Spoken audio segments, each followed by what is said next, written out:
Hello guys, आज हम employ morale पढ़ने वाले हैं। ये एचआरएम का ही एक पार्ट है। तो अगर आप एचआरएम के बाकी टॉपिक्स को भी पढ़ना चाहते हैं तो डिस्क्रिप्शन में प्लेलिस्ट का लिंक है, नहीं तो आप चैनल पर भी विजिट करके देख सकते हैं। Okay, so let's continue. तो मीनिंग ऑफ मोराल, मोराल होता क्या है? मोराल होता है किसी भी इंडिविजुअल का उसकी काम की तरफ एटीट्यूड। ठीक है, attitude of individual towards all aspects of their work. एक इंसान अपने काम के लिए कितना ज़्यादा तैयार रहता है, या फिर एम्प्लॉयज़ अपनी ऑर्गेनाइजेशन के काम के लिए कितने ज़्यादा कोऑपरेट करते हैं, कितना ज़्यादा वो रेडी रहते हैं। Moral is readiness of cooperate warmly in the task of an organization. ठीक है, या फिर मोरल क्या होता है? मोटिवेशन होता है, इच्छा होती है, विलिंगनेस होती है किसी काम को करने के लिए।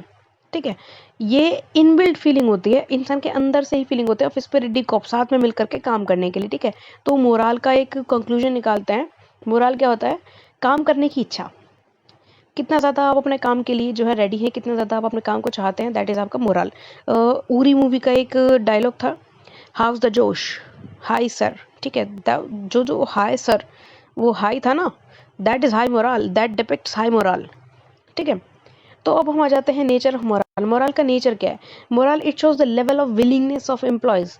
मोरल शो करता है कि एम्प्लॉयज़ कितना ज़्यादा विलिंग है, कितना ज़्यादा वो काम करने के लिए रेडी हैं, शोज अ लेवल। ठीक है, next, reflect attitude of workers. ये वर्कर्स का एटीट्यूड बताता है कि वो अपने काम के लिए कितना ज़्यादा पॉजिटिवली सोचते हैं या नेगेटिवली सोचते हैं, वो सेटिस्फाइड है या डिससेटिस्फाइड है, तो वो उनका एटीट्यूड बता देता है वर्कर्स का। ठीक है, next, explain overall climate of organization. Moral क्या करता है? क्लाइमेट, हमारा जो ऑर्गेनाइजेशन में जो भी क्लाइमेट चल रहा है ना, जो भी कंडीशंस चल रही है, उसको देखते ही हमें पता चल जाता है कि हाँ, कुछ चीज़ें नेगेटिव चल रही हैं या पॉजिटिव चल रही है। मतलब ओवरऑल क्लाइमेट को एक्सप्लेन कर देता है मोरल। ठीक है, तो अब इसके डिटर्मिनेंट्स क्या होते हैं? डिटर्मिनेंट्स का मतलब कौन कौन से फैक्टर्स होते हैं जो एम्प्लॉय के मोरल को अफेक्ट करते हैं, पॉजिटिवली या फिर नेगेटिवली। ठीक है, तो इसमें हमारा सबसे पहला पॉइंट आ जाता है ऑब्जेक्टिव्स ऑफ ऑर्गेनाइजेशन, कि हमारे ऑर्गेनाइजेशन के ऑब्जेक्टिव्स कैसे हैं। अगर हमारे ऑर्गेनाइजेशन के ऑब्जेक्टिव्स जो है कहीं ना कहीं एम्प्लॉयज़ के इंडिविजुअल ऑब्जेक्टिव से भी मिलते हैं ना, तो ऑब्वियस सी बात है अपने काम के लिए लोग हमेशा रेडी रहते हैं। तो वो हमारी ऑर्गेनाइजेशन के काम को अपना काम समझेंगे, तो उनका जो मोरल है वो हमेशा हाई रहेगा। ठीक है, अच्छा रहेगा, पॉजिटिव रहेगा। Next, organizational design. हमारा ऑर्गेनाइजेशन डिज़ाइन कैसा है? हमारा कम्युनिकेशन जो चेन है ना, वो कैसी है? अपवर्ड है या डाउनवर्ड है? देखो, अगर हमारे जो कम्युनिकेशन चेन है वो सिर्फ डाउनवर्ड रहती है ना, तो एम्प्लॉयज़ को लगता है यार हमारी तो कोई वैल्यू ही नहीं है। ठीक है, हम पे तो सिर्फ बस पूरे दिन ऑर्डर ही चलाया जाता है, तो वो कहीं ना कहीं नेगेटिव जाता है, एम्प्लॉयज़ को डिससेटिस्फैक्शन होता है। जबकि अगर हम चेन को अपवर्ड भी कर दें, ठीक है, तो एम्प्लॉयज़ को लगेगा कि उनके आइडियाज़ भी, उनके फीडबैक्स भी कंपनी के लिए वैल्यूएबल हैं, वो भी कंपनी का एक इम्पॉर्टेंट हिस्सा है। तो ऐसे में क्या होता है? मोरल बूस्ट होता है। नेक्स्ट हमारा पॉइंट आता है पर्सनल फैक्टर। एम्प्लॉयज़ के पर्सनल फैक्टर्स भी बहुत ज़्यादा इफ़ेक्ट करते हैं उनके मोरल को। ठीक है, अगर उनके पर्सनल फैक्टर्स का हम ध्यान रखें और एक ऐसे ऑर्गेनाइजेशन क्रिएट करें कि उनका पर्सनल फैक्टर भी कंप्लीट होता रहे साथ साथ, तो ऑर्गेनाइजेशन जो है बहुत अच्छे से वर्क करेगा। Next, rewards. देखो, रिवॉर्ड्स जहाँ पर भी आते हैं ना, वहाँ पर मोरल बढ़ता ही बढ़ता है। एक कहावत है, इंसान बहुत लालची है। ठीक है, humans are always in search of more and more and more, they always need more. ठीक है, they get never satisfied with what they have. ठीक है, तो रिवॉर्ड सबको चाहिए होता है अपने काम के लिए। अगर हम उनके काम के लिए अच्छे रिवॉर्ड्स उनको देंगे, ठीक है, तो उनका मोरल जो है हाई रहेगा। ठीक है, उनको प्रमोशन देंगे या फिर इंसेंटिव्स देंगे या फिर बोनस देंगे, किसी भी तरह से रिवॉर्ड्स हो सकते हैं। नेक्स्ट पॉइंट आता है सुपरविजन। सुपरविजन में क्या होता है? लीडरशिप। अगर हमारी लीडरशिप अच्छी हो रही है, हमें गाइडेंस अच्छी मिल रही है, हमारे साथ बिहेवियर अच्छा हो रहा है, सिंपैथेटिक हो रहा है, तो भी मोरल अच्छा रहता है, तो भी जो हमारे एम्प्लॉयज़ हैं वो मोटिवेटेड रहते हैं। Next, work environment. Work environment अगर हमारा सेफ है, हाइजीनिक है, प्रॉपर हमें एड मिल रही है, मेडिकल फैसिलिटीज़ हैं, ठीक है, तो हम अच्छे से अपना काम कर सकते हैं, बिना किसी डिस्ट्रैक्शन के, बिना किसी डर के काम कर सकते हैं, और हमारा मोटिवेशन फैक्टर जो है, मोरल जो है एकदम परफेक्ट रहेगा। Next, job satisfaction. देखो, हर एक इंसान को जॉब सेटिस्फेक्शन बहुत ज़रूरी होती है काम पे ध्यान लगाए रखने के लिए। ठीक है? उसको हमेशा डर नहीं रहना चाहिए कि भई मेरे तो ग्रोथ नहीं हो रही मेरी तो, मैं तो यहाँ पे ही फँस गया हूँ, ठीक है? मैं तो करियर डेवलपमेंट नहीं हो रहा है। तो जॉब सैटिस्फैक्शन में उसको जॉब सिक्योरिटी भी होनी चाहिए और सैटिस्फैक्शन भी मिलनी चाहिए, ठीक है? नेक्स्ट आता है अपॉर्च्युनिटी ऑफ प्रोग्रेस। हमेशा एम्प्लॉय को प्रोग्रेस करने की अपॉर्च्युनिटीज़ मिलनी चाहिए, प्रमोशन फैसिलिटीज़ होनी चाहिए, डेवलपमेंट फैसिलिटीज़ होनी चाहिए, ट्रेनिंग होनी चाहिए उसके लिए ताकि वो नई-नई टेक्नोलॉजीज़ से जो है वाकिफ़ हो पाए और अपने आप को ग्रो कर सके। अपने ही फ़ील्ड में वो और ज़्यादा स्पेशलाइज़्ड हो सके, ठीक है? सेल्फ एक्चुअलाइज़ेशन पढ़ा है ना मैस्लोज़ की हिरार्ची थ्योरी में, तो यहाँ पे वही कंसेप्ट लगता है। नेक्स्ट आता है नेचर ऑफ वर्क, हमारा काम का नेचर कैसा है, ठीक है? हमारे जो ग्रुप मेंबर्स हैं वो किस तरीके से हमको हेल्प करते हैं अपना काम को करने में, अपने गोल को अटेंड करने में। तो जितना ज़्यादा अच्छा ग्रुप रहेगा, जितना ज़्यादा हमारा वर्क जो है टाइम पे होगा, उतना ज़्यादा हमारा मोराल जो है हाई रहेगा, ठीक है?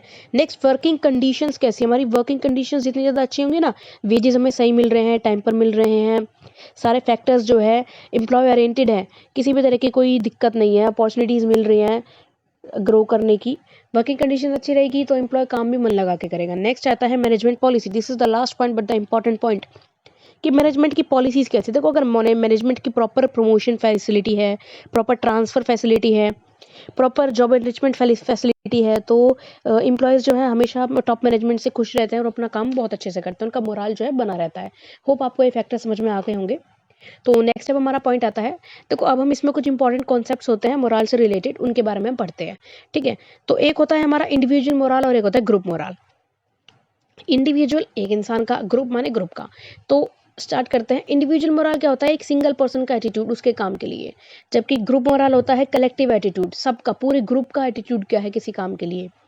इंडिविजुअल एटीट्यूड में होता है, इंडिविजुअल मोराल में होता है किसी इंसान का एटीट्यूड उसके खुद के काम के लिए, जबकि ग्रुप मोराल में होता है ग्रुप का एटीट्यूड ऑर्गेनाइजेशनल गोल के लिए, पूरे टीम के काम के लिए, ठीक है? इंडिविजुअल मोराल का एक एग्जांपल ले लेते हैं, जैसे कि सिंगर का उसकी सिंगिंग के लिए क्या एटीट्यूड है, एक्टर का उसके एक्टिंग के लिए क्या एटीट्यूड है, या किसी स्पोर्ट्समैन का, क्रिकेटर का, फुटबॉलर का, ठीक है, क्या एटीट्यूड है अपने काम को लेकर के, अपने गेम को लेकर के, ठीक है? जबकि ग्रुप मोराल का एक परफेक्ट एग्जांपल होता है, अगर हमने किसी काम के लिए एक टीम बना दी जिसको साथ में काम करना है और वो अगर परफेक्टली काम करते हैं एक दूसरे को कोऑपरेट करके, तो एक ग्रुप मोराल का बहुत बड़ा एग्जांपल है। ओके, नेक्स्ट अब होता है हम हाई मोराल और लो मोराल पर। हाई मोराल क्या होता है, जब एम्प्लॉयज़ कंपनी के ऑब्जेक्टिव को पूरा करने के लिए फेवरेबल तरीके से काम करें, अच्छे तरीके से काम करें, तो वो हाई मोरल डिपिक्ट करता है, वो हाई मोरल को शो करता है। अब हाई मोरल किस चीज़ों से पता चलता है, हम कुछ पॉइंट्स हैं यहाँ पे, जैसे कि रेगुलरिटी, अगर वो रेगुलर काम कर रहे हैं बिना रुकावट के। पंचुअलिटी, वो टाइम पे काम करते हैं, अपना काम टाइम पे ख़त्म करते हैं। हाई प्रॉफिट, फर्म के प्रॉफिट्स हाई हो रहे हैं। लोअर कॉस्ट, कॉस्ट जो है दिन पर दिन कम होती जा रही है या फिर इफेक्टिव है कॉस्ट। गुड डिसिप्लिन, कंपनी में डिसिप्लिन बहुत ही अच्छा बन रहा है, कोई लड़ाई झगड़ा नहीं है। इंडस्ट्रियल पीस, सबके बीच में शांति है, सबके रिलेशंस बहुत अच्छे चल रहे हैं, तो ये सब चीज़ें क्या है, हाई मोरल को शो करती हैं। जबकि लो मोरल में क्या होता है, जब एम्प्लॉय का एटीट्यूड काम के लिए या फिर कंपनी की तरफ नेगेटिव होता है, काम के अगेंस्ट होता है, तो वो लो मोरल को शो करता है। इसके भी कुछ पॉइंट्स होते हैं, जैसे कि नेगेटिव, ये नेगेटिव होता है। इसमें जो हमारे एम्प्लॉयज़ है वो एब्सेंटिज़्म ज़्यादा रहता है, मतलब एब्सेंट ज़्यादा रहता है, काम पर नहीं आते, छुट्टी पे ज़्यादा रहते हैं। रिस्ट्रिक्शन इन आउटपुट, आउटपुट जो है मतलब जो जितना प्रोडक्शन उनको करना है उतना प्रोडक्शन वो कर नहीं पा रहे हैं, टाइम पर कंप्लीट नहीं हो रहा है कुछ भी, गोल का अचीव नहीं हो रहे हैं हमारे। लेबर टर्नओवर ज़्यादा रहता है। देखो लेबर टर्नओवर क्या रहता है कि आए दिन लोग जो है कंपनी छोड़ के चले जाते हैं और हमें नए लोगों को हायर करना पड़ता है, that is labour turnover rate, ठीक है? वर्क स्टॉपेज, काम आए दिन रुक जाता है। हाई कॉस्ट, कॉस्ट बहुत ज़्यादा हो रही है। और इंडस्ट्रियल अनरेस्ट, लड़ाई झगड़े चल रहे हैं, कुछ भी डिपार्टमेंट के बीच में कन्फ्लिक्ट चल रहे हैं, लोगों के ग्रीवेंस सॉल्व नहीं हो रहे, ठीक है? तो ये होता है इंडस्ट्रियल अनरेस्ट। तो ये सब लो मोराल के पॉइंट थे। अब हम पढ़ते हैं मोराल और मोटिवेशन क्या होता है। तो देखो मोराल और मोटिवेशन बहुत ज़्यादा इंटरलिंक्ड है, एक दूसरे की तरह बहुत ज़्यादा सेम है, लेकिन स्टिल सेम होते हुए भी ये एक दूसरे से बहुत अलग है। तो इंपॉर्टेंट पॉइंट है, सुनिए। मोराल क्या होता है, एटीट्यूड टुवर्ड्स वर्क, काम करने का एटीट्यूड। जबकि मोटिवेशन क्या होता है, मोटिवेशन एक ऐसी प्रोसेस है जिससे लोगों को काम करने के लिए और ज़्यादा प्रेरित किया जा सकता है, उनको मोटिवेट किया जा सकता है, ठीक है? उनका मोरल बूस्ट किया जा सकता है। मोरल अपनी खुद की इच्छा होती है, जबकि मोटिवेशन एक अंदर से फीलिंग होती है। मोरल में कोई इंसेंटिव नहीं होता, जबकि मोटिवेशन 24 घंटे इंसेंटिव के आसपास दौड़ता है। जितना ज़्यादा आपको लालच दिया जाएगा उतना ज़्यादा आप मोटिवेट होगे। मोरल में क्या होता है, ये ग्रुप फिनोमेना है, इसमें पूरा ग्रुप इंक्लूड होता है, जबकि मोटिवेशन हम अपने इंडिविजुअल एस्पेक्ट्स के अकॉर्डिंग कंप्लीट करते हैं। मोरल मोबिलाइजेशन होता है सेंटिमेंट्स का, जबकि मोटिवेशन में अपनी खुद की एनर्जी को मोबिलाइज करते हैं, अपनी एनर्जी को गेन करते हैं अलग अलग इंसेंटिव्स के through. Measurement of moral, moral को मेजर कैसे किया जा सकता है, इसके 4 वेज होते हैं: observation, attitude survey, company records and counselling. तो सबसे पहले हम ऑब्जर्वेशन पे आते हैं कि देखो मेजरमेंट कैसे कर सकते हैं हम मोरल को, ऑब्जर्व करके, किसी सामने वाले बंदे को देख करके भी पता लगाया जा सकता है कि वो कितना ज़्यादा अच्छे से काम कर रहा है, कितना ज़्यादा अच्छे से काम नहीं कर रहा है, तो उसको देख के पता लगाया जा सकता है कि उसका काम में मन है या नहीं है। नेक्स्ट सर्वे, अलग अलग तरीके की सर्वे करके कर सकते हैं, इसके बारे में हम आगे पढ़ेंगे अभी। नेक्स्ट कंपनी के रिकॉर्ड्स एंड काउंसलिंग से, तो देखो इन मेथड को थोड़ा डीप में पढ़ते हैं। तो सबसे पहला मेथड आता है हमारा इंटरव्यू मेथड। इंटरव्यू मेथड में क्या होता है, एम्प्लॉयज़ का इंटरव्यू लिया जाता है, उनकी जजमेंट, काम के लिए वो क्या सोचते हैं, उनके क्या विचार हैं, उनको जानने के लिए, उनकी जजमेंट जानने के लिए काम की तरफ उनका इंटरव्यू लिया जाता है। ये इंटरव्यू फेस टू फेस भी हो सकता है, ओरल भी हो सकता है और रिटन भी हो सकता है।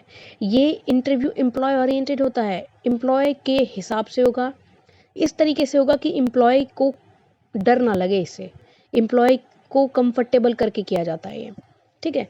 ये जो मेथड है ना इंटरव्यू मेथड, इससे एम्प्लॉयज़ के ओपिनियंस, उनकी फीलिंग्स, वो क्या सोचते हैं, उसके बारे में पता लगाया जा सकता है, ठीक है। नेक्स्ट में आता है क्वेश्चनर मेथड। क्वेश्चनर मेथड में आप समझ गए होंगे, अपने इकोनॉमिक्स में पढ़ा है क्वेश्चनर मेथड। इसमें क्वेश्चनर बनाया जाता है, एक क्वेश्चन का एक पर्चा बनाया जाता है और वो क्वेश्चंस मैनेजर्स द्वारा लिखे जाते हैं उसमें साइकोलॉजिस्ट की हेल्प से। पेपर डिस्ट्रीब्यूट कर दिया जाता है, क्वेश्चन पेपर डिस्ट्रीब्यूट कर दिया जाता है एम्प्लॉयज़ को, और फिर उनको बोला जाता है कि भाई सभी आंसर्स का जो है जवाब दो।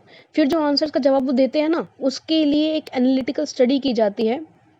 जो उन्होंने आंसर दिए उसके बेसिस पे एक एनालिटिकल स्टडी होती है, फिर पता लगाया जाता है कि उनकी फीलिंग्स क्या है, उन्हें क्या चाहिए, या फिर उनको क्या लगता है हमारी ऑर्गेनाइजेशन के बारे में।